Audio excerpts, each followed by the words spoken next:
Hey everyone, have you ever met someone that left a bitter taste in your mouth? Well, that would put them right around here, a pH of 12, like a bar of soap. Have you ever met someone that left a sour taste in your mouth? Well, they would be right around here, a pH of 2, like lemons.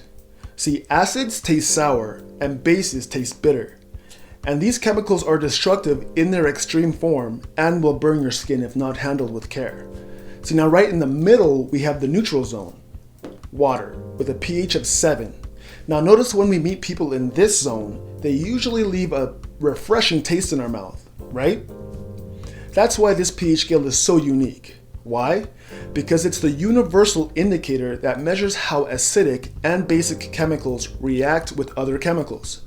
But the exciting part is that there is a relationship between the pH scale and human behavior.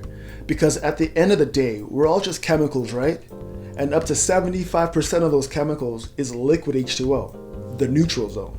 So how we behave in our surroundings gives us insight of where we are on the pH scale.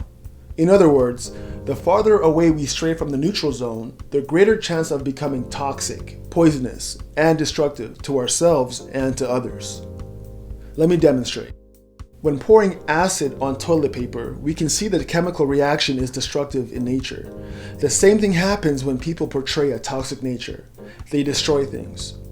Now, when water interacts with toilet paper, the chemical reaction is deconstructive because it's the universal solvent.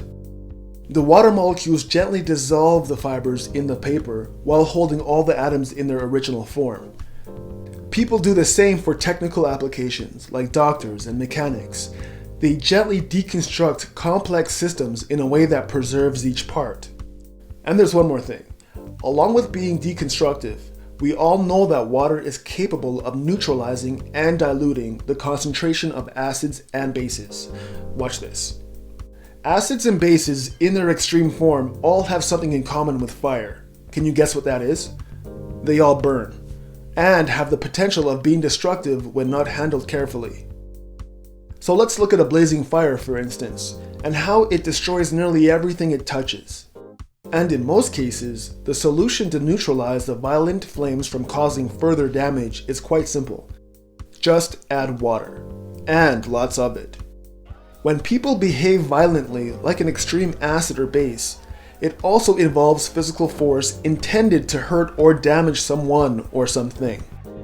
So when the police arrive on scene, they behave like water by neutralizing the crowd to stop the spread of destructive and violent behavior. The same can be said about negotiators and mediators. Their job is to neutralize situations that have the potential of being destructive, and that's what matters.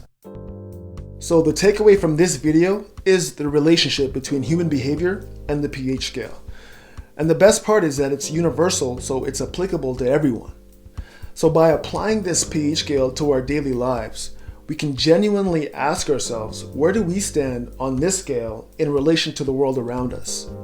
Are we being constructive or destructive? Are we a part of the solution or a part of the problem? Are we in sync with the universal solvent, or are we toxic?